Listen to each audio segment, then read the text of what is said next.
This is the Media Police Post, broadcasting from the Fort Hall School of Government.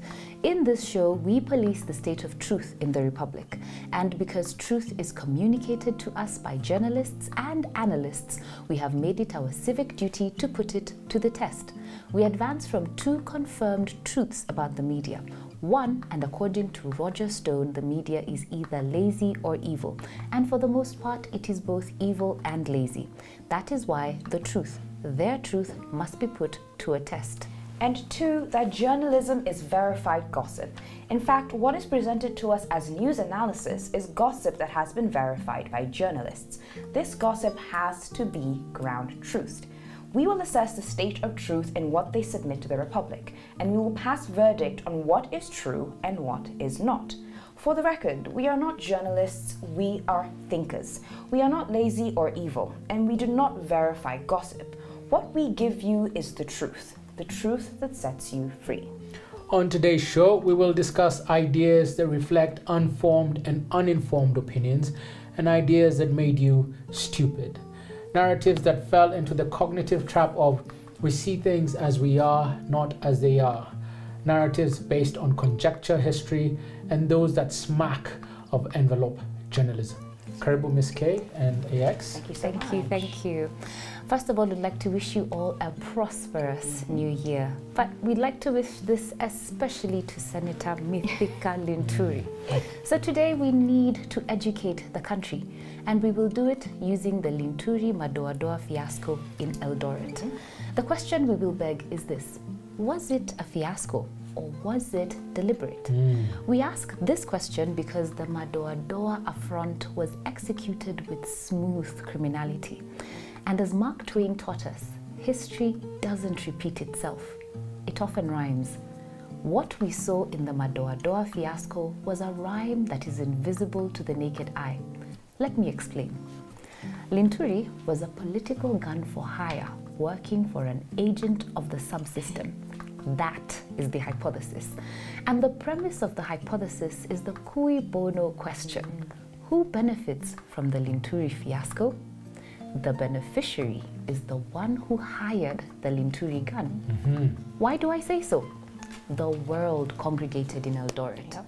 There was pomp and color, and Ruto was going to be coronated until Linturi opened his mouth and vomited on Ruto's shoes. The question is, was Linturi a friend of Ruto, or did he appear there as the enemy within? Our hypothesis is that Linturi was executing a scheme not only to ruin the coronation ceremony of William Ruto, but also to revive the Madoadoa tag associated with ethnic cleansing and pin it on Ruto. So the question is, who benefited from this and who lost? The beneficiary is a man with the head of a coconut, but Ruto, he lost big time. Not only did his coronation party fail, but a tag he has fought to erase, especially among Kikuyus, was stuck on him irreversibly. So dear Kalenjin Nation, Kikuyus cannot be trusted. First, Linturi revives the Madoadoa ghost in Ruto's front yard, vomits on his shoes.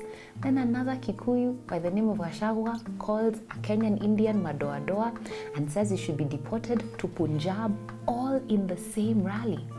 Was that a coincidence? All this smacks of a Trojan horse. A situation where your enemy pretends to be your friend and comes to you bearing gifts and destroys you from within. And the Trojan principle here is simple. There is no merit in acquiring victory through war if we can acquire it through deceit. Because Ruto has been a problem to Kikuyus, they have decided to use the path of deceit to finish him. Today, it is Linturi, Gachagua, and Girishi. Tomorrow, Kiamba will betray him. Dear Mr. Ruto, happy birthday. Do you know what a Trojan horse is? And I'm asking you this because you're a plant scientist.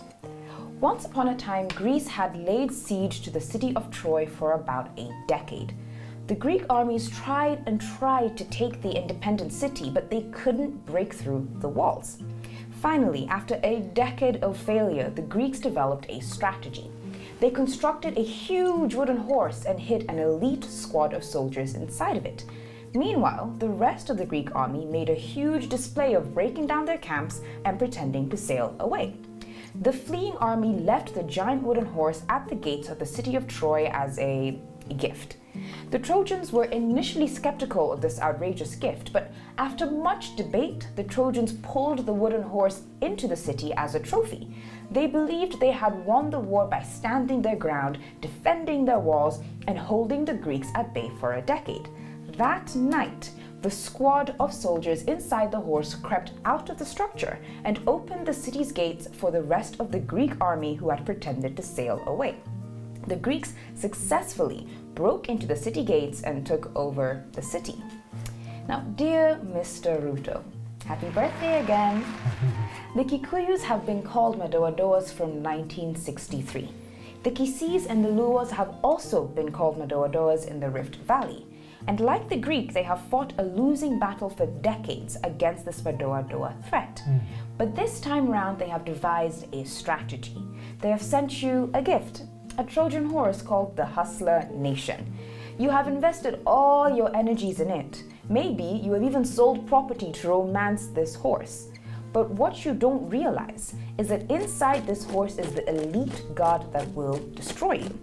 On the night of August 9th, 2022, the Trojan horse will burst asunder, and the elite Madoadoa brigade will emerge from its belly, and your fortress will fall. Dear Mr. Ruto, beware of Madoadoa Greeks who come to you bearing gifts. More so when they come to you with gifts that they have bought from a shop called ICC. The lesson from the Trojan horse for you, sir, is that you have been set up. You must be afraid. Very afraid. Today, we want the ICC to take judicial notice of what happened in Eldoret this past weekend. Article 69.6 of the Rome Statute allows the ICC to take judicial notice of facts that are in common knowledge. As it is, ICC court records reflect that there is evidence to the effect that William Ruto fanned flames by deploying the Madoadoa inflammatory language 15 years ago. It is on record. The fact that this inflammatory language was used again during a Ruto rally in 2022 is something that the court should take judicial notice of. In fact, it is corroboratory and should be submitted as part of new and compelling evidence. And it should also be used as character evidence because this tells us exactly what kind of man we are dealing with. Here are the reasons why we say so. The ICC case against William Ruto is not yet over. If anyone needs reminding, the term Kuondoa Madoadoa has made Kenyans fight in ethnic clashes, and not just in 2007-2008, but also in the 1990s and even as far back as in 1963, when ethnic separatism was being championed by powerful politicians like William Murgo. Several national reports bear witness to this history. The 1992 Kiliku report highlighted several instances where the word was used to excite passions by the likes of William Changole and powerful Moi-era politician Mark Toll. The 2000 Akiwumi report observed that the word Madoadoa was derogatory, and it was a signal for the violent evictions of non-Kalenjin communities from the Rift Valley in 1991. The Kriegler and Waki reports of 2009 said the exact same thing about the 2007-2008 violence, and that the use of the word Madoadoa was mainly towards the Kikuyu, Kisi, Luo, and other communities who had found permanent residence in the Rift Valley. It therefore becomes very difficult to imagine that the utterance of these words was by mistake and not by design. This is especially so when we recall that a key witness witness number P0376 during the William Ruto ICC trial testified that he had heard William Ruto say these same words to a crowd in the lead up to the 2007 elections. It is therefore tragically unfortunate that William Ruto did not immediately take to the podium to denounce what Senator LINTURI said about uprooting Madoa Doa in Rift Valley. If William Ruto had hoped to achieve anything with his Eldoret rally, maybe to consolidate the support of his core constituency, Senator Mithika LINTURI swooped in, unzipped his trousers, and peed all over Ruto's plan. The real tragedy, however, is that William Ruto, the deputy president, did not denounce LINTURI's words immediately.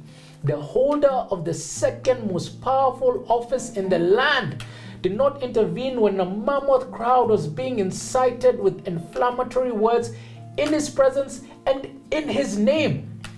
In fact, after his insults to Madoa Doa Nation, William Ruto shook Senator LINTURI's hand, gave him a hug, and then gave him a pat on the back as he smiled.